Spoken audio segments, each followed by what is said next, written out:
Episode 202 little emperor. आप दोनों को रोकने के लिए मुझे एक्चुअली में 5 आदमियों की जरूरत पड़ी। जब फैंटम ने जमीन पर पड़े हुए आदमियों को देखा, पल भर में ही उसका चेहरा उतर गया। उसने देखा जमीन पर पड़े आदमियों में उसके आदमी और साथ ही में विधि के बॉडीगार्ड्स भी थे जो निहत्थे थे, शायद घायल हो गए थे। जमीन पर सब तरफ खून ही खून फैला पड़ा था। विधि ने पूरी कोशिश की थी कि ना तो वो डगमगाए और ना ही कांपे। फैंटम चेंज लाउंज से उठकर उसकी तरफ आगे बढ़ा और उसकी चिन ऊपर उठा ली। विधि स्ट्रगल करना चाहती थी, लेकिन फैंटम ने उसे दबाने के लिए काफी ज्यादा ताकत लगाई थी, जिसकी वजह से उसे बहुत ज्यादा दर्द हो रहा था। मोहित वाकई में आपके लिए बहुत अच्छा है यंग लेडी। उसकी मुस्कुराहट काफी खतरनाक थी, बिल्कुल एक क्रिमिनल की तरह, जो उसे एक जहरीले रैटल स्नेक की याद दिला रही थी। ये दोनों बॉडीगार्ड्स हाईएस्ट लेवल के हैं, बिल्कुल वैसे ही जैसे उसने अपनी सिक्योरिटी के लिए अपॉइंट कर रखे हैं। फैक्ट तो ये है कि जब से उसने ये बॉडीगार्ड्स आपको दिए हैं, मुझे लगता है कि तब से पिछले 2 सालों में उसने कई लोगों को नाराज कर दिया होगा। अब वो खुद अपने आप में ही बड़बड़ा रहा था, जैसे कि वो विधि से नहीं बल्कि खुद से ही बातें कर रहा हो। अचानक उसने उसकी चिन पर अपनी पकड़ और कस दी। अब दर्द उससे बर्दाश्त नहीं हो रहा था। विधि ने अपने हाथ पैर मारने शुरू कर दिए और उसे एक जोरदार लात मार दी। वो अपने ख्यालों से बाहर आया और खतरनाक तरीके से हंसने लगा। उसने अपने पूरे शरीर का वजन इस्तेमाल करते हुए विधि को दीवार के अगेंस्ट दबा दिया। विधि बुरी तरह से डर गई थी। कपड़ों की सिर्फ 2 लेयर्स के बीच वो उसकी शरीर की गर्मी को महसूस कर सकती थी। जैसे जैसे वो एक दूसरे के ज्यादा करीब आ रहे थे, विधि काफी डरी हुई और बेइज्जत महसूस कर रही थी। वो बुरी तरह से कांपने लगी थी। फैंटम मुस्कुराने लगा। इस आदमी को मुस्कुराना कुछ ज्यादा ही पसंद था, लेकिन उसकी मुस्कुराहट हमेशा खतरनाक और डरावनी होती थी। वो झुक गया और उसके कान में फुसफुसा कर कहा, जिस तरह से आपने मोहित को खुश किया और बहकाया था, प्लीज मुझे भी वैसे ही खुश कर दो। जब मैं आपकी सर्विस से सेटिस्फाई हो जाऊंगा, तो मैं आपको यहाँ से जाने देने के बारे में भी सोचूंगा। कैसा रहेगा? उसने ये बात बहुत प्यार से कही थी, लेकिन उसकी बातों में छिपी हुई धमकी से कोई इनकार नहीं कर सकता था। विधि कुछ भी नहीं कह पाई, बस वो अपना आपा खोने वाली थी। वो फिर से हंसा और आगे बढ़कर अपनी गीली जुबान से उसके कानों को चाटने लगा। विधि को लगा जैसे उसके ऊपर कोई सांप रेंग रहा हो, जिससे कुछ चिपचिपी और गंदी सी चीज निकल रही थी। उसकी इस हरकत से वो बहुत ज्यादा डिस्गस्टेड फील कर रही थी। बीच बीच में ब्लैकआउट होने के बावजूद भी वो पागलों की तरह स्ट्रगल करती जा रही थी, लेकिन इससे कोई फायदा नहीं हुआ। तभी एक धमाका हुआ। फैंटम जो भी कर रहा था, उसने वो करना बंद कर दिया। विधि ने एक जानी पहचानी आवाज को जोर से चिल्लाते हुए सुना, भाई! लेकिन इस आवाज में जबरदस्त गुस्सा और टेंशन छलक रहा था। अपने शरीर का वजन उससे हटाते हुए फैंटम ने पहले ही उसे छोड़ दिया था। ओह मोहित भाई! फैंटम कैजुअली मुस्कुराया। हमें मिले हुए काफी समय हो गया है।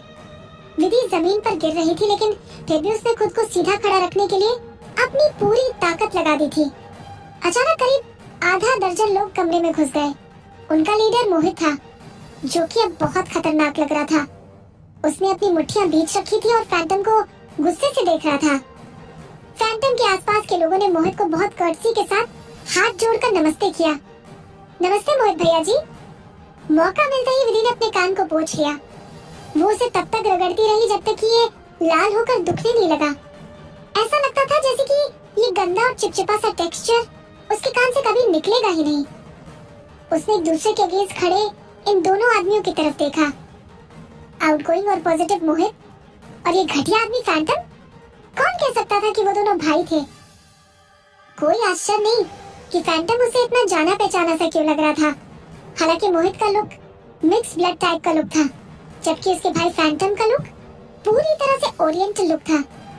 अगर उसके स्किन टोन और आंखों के फीचर्स को कंसीडर ना किया जाए, तो उन दोनों के अपीयरेंस में कुछ तो ऐसा था जिससे वो एक दूसरे से काफी मिलते जुलते थे। ऑफ कोर्स मोहित अपने भाई से कहीं ज्यादा हैंडसम और अट्रैक्टिव लगता था, लेकिन अब वो हैंडसम चेहरा भी काफी खतरनाक लग रहा था। उसने कहा कि भाई, आपने मुझे इन्फॉर्म क्यों नहीं किया कि आप इस शहर में आ गए हैं? मैं आपको पिक करने और प्रॉपर वेलकम करने के लिए एक बढ़िया सी दावत का इंतजाम करवा सकता था। फैंटम अपने चेंज लाउंज में लौट आया और मुस्कुराया। मैं तो यहाँ सिर्फ एक नजर ये देखने और पता लगाने के लिए आया हूँ कि यहाँ ऐसी कौन सी ब्यूटी है जिसने आपको इस शहर में बांध कर रख लिया है। इवन आप तो घर आना भी भूल गए हैं। मोहित भाई, हेडक्वार्टर्स वापस जाकर आपके पास संभालने के लिए भी अभी बहुत सी चीजें हैं। जैसे ही मोहित ने एक बिगड़े हुए इनसेंसिबल बच्चे की तरह बिहेव किया, उस खूबसूरत नशीली आंखों वाले आदमी ने एकदम नेचुरल वे में कहकर उसे याद दिलाया। मोहित थोड़ा नीचे झुक गया। मैंने आपको चिंता में डाल दिया है ना? उसने विधि की तरफ देखा। लेकिन भाई, आपने गलत समझ लिया है। मैं यहाँ किसी की वजह से नहीं रह रहा हूँ। ऐसा सिर्फ इसलिए है क्योंकि मुझे इस साल बेबी डांस में बहुत कुछ करना है। ये तो आप भी जानते हैं। इस बार मैं जल्द से वापस नहीं जाना चाहता हूँ। फैंटम ने उसकी तरफ देखा और हंस पड़ा। बेबी डांस इन कुछ सालों में कुछ ज्यादा ही सक्सेसफुल हो गया है ना? लगता है कि मेरा ये कहना सही था कि दादाजी ने आपको फेवर किया है। मोहित जो भी बोल रहा था बहुत इज्जत के साथ और कॉशियस होकर बोल रहा था। नहीं, ये सच नहीं है। दादाजी अपने सभी पोते पोतियों को एक जैसा ही ट्रीट करते हैं। अचानक फैंटम जोर से हंस पड़ा। विधि को बुरी तरह से शॉक लगा। वो हंसी बहुत ऑफुल और खतरनाक लग रही थी, जिसमें नफरत भी शामिल थी। उस शांत कमरे में गूंजती वो हंसी काफी भयानक लग रही थी, जिसे सुनकर किसी की भी आत्मा तक कांप जाए। जो लड़की उसे सर्व कर रही थी, उसके हाथ हल्के से कांपने की वजह से वाइन का ग्लास उसके हाथ से फिसलकर जमीन पर गिर गया। Get out! उसने सीधे उसके सीने में एक लात मारी। वो लड़की एकदम पीली पड़ गई और चुपके से रो पड़ी। उसके चेहरे से पसीना टपकने लगा, लेकिन उसने रेजिस्ट करने की जरा सी भी हिम्मत नहीं की। उसने अपनी छाती को कसकर पकड़ते हुए काफी तकलीफ के साथ खड़े होने की कोशिश की। फैंटम के आसपास जितने भी लोग थे, उन सभी लोगों ने अपना सर झुका लिया था और ना तो उसे देखने और न ही इसके बारे में कुछ बोलने की हिम्मत कर पाए थे। मोहित भी खुश नहीं लग रहा था। एक बराबर ट्रीट करते हैं, ऐसा तो सिर्फ आप कहते हैं। फैंटम इतना ज्यादा हंस रहा था कि आंखें गीली हो गई थी। क्या आपको याद है जब आप 5 साल के थे? नहीं, आपको तो शायद याद भी नहीं होगा। तब मैंने गलती से आपको नदी में ढकेल दिया था और तब दादाजी ने मुझे इतना पीटा था कि मैं कई महीनों तक ठीक से चल भी नहीं पा रहा था।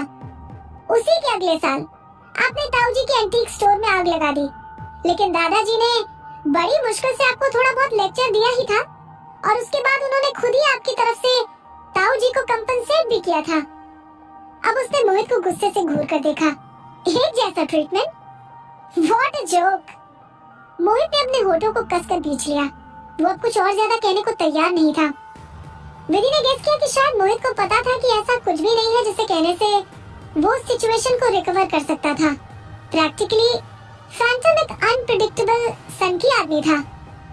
एक और लड़की बार बार उसके वाइन का ग्लास भरती रही और फैंटम लगातार वाइन पीता रहा। वो जितना ज्यादा पीता, उसकी आंखें उतनी ही ज्यादा चौड़ी होती जाती थी और वो मोहित और विधि दोनों को एग्जामिन करता जाता था। वो फिर से हंसा। मेरे प्यारे छोटे भाई, वो फिर से जेंटल हो गया। तुम यहाँ इतनी जल्दी में भागे भागे क्यों आए? क्या तुम मेरे लिए आए थे या फिर वहाँ खड़ी इस छोटी सी ब्यूटी के लिए? ऑफ कोर्स मैं आपके लिए आया हूँ भाई, मोहित ने जल्दी से जवाब दिया। फैंटम ने आंख मारते हुए कहा, ऑनेस्टली? मोहित ने कहा, ऑनेस्टली। फैंटम एक बार फिर पागलों की तरह जोर से हंस पड़ा। उसकी हंसी सुनकर विधि के रोंगटे खड़े हो गए थे। वो दीवार के अगेंस्ट टिक कर खड़ी हो गई और विश करने लगी कि काश वो उसी पल गायब हो सकती। आखिर में जब उसका हंसना खत्म हुआ तो उसने मोहित से पूछा, भाई आपने अभी कहा था कि आप मेरे स्वागत के लिए दावत देना चाहते हो? जी बिल्कुल, अगर आप इसके लिए तैयार हैं तो मैं ये जरूर करवाऊंगा, मोहित ने शांति से कहा। आप वाकई में एक अच्छे भाई हो। फैंटम ने उसकी तरफ देखा और थोड़ा सा मुस्कुरा दिया। आपको याद तो है ना कि मुझे क्या पसंद है? मोहित अभी भी काफी कॉशियस था। हाँ भाई, मुझे याद है। भाई को शराब और शबाब बहुत पसंद है। क्योंकि आप अब यहाँ हो तो जो भी आप जितना चाहेंगे वो मैं आपको उतना ही दूंगा, जितना मैं चाहूंगा। फैंटम चेंज लाउंज पर खड़ा हो गया और उसने विधि की तरफ अपनी उंगली उठाई और बड़ी बेशर्मी से मुस्कुराया।